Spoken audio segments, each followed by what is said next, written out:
चिंता चिंता चिंता, सबके चेहरों पर चिंता।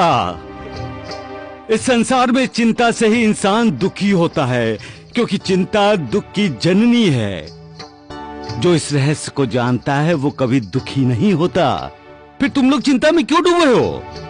बाबा, हम मालिक पर विश्वास करो, उस पर श्रद्धा रखो, उस पर अपनी सारी चिंता उस पर छोड़ दो। याद रखो, जितना बड़ा तुम्हारा अहंकार होगा उतनी बड़ी तुम्हारी चिंता होगी। ये मेरा है, वो मेरा है, जब तक ये भावना दिल में जागती रहेगी तुम फिक्रमंद रहोगे ही रहोगे। अहंकार त्याग दो, उस मालिक पर निर्भर रहो। उसे जो करना है करने दो, उस पर संशय शक की उंगली मत उठाओ।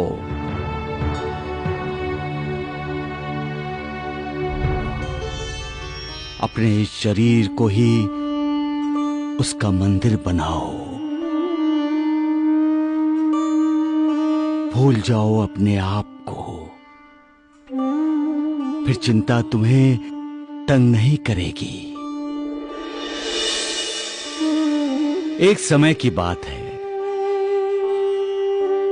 एक साधु गांव के कुछ लोगों के साथ नदी पार करने के लिए नाव में बैठा था। यकायक तूफान आया, नाव डोलने लगी। सब डर गए, चीखना चिल्लाना शुरू हो गया, लेकिन साधु शांत था। वो मुस्कुराता हुआ उस तूफान का मजा ले रहा था।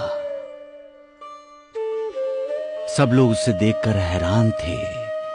एक ने तो पूछ ही लिया, यहां जिंदगी खतरे में है और आप हंस रहे हैं?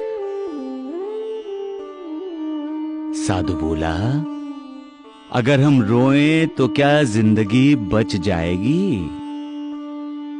सभी चुप हो गए।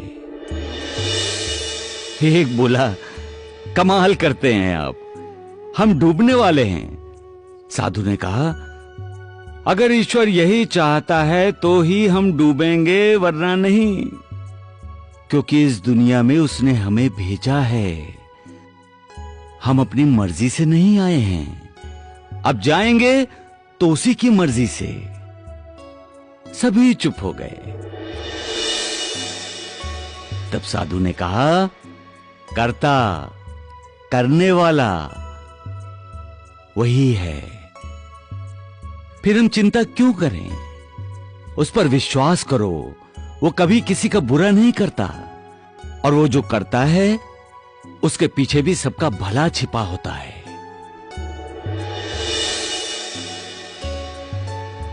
मेरे ख्याल से तुम सभी कुछ पूछना चाहते हो।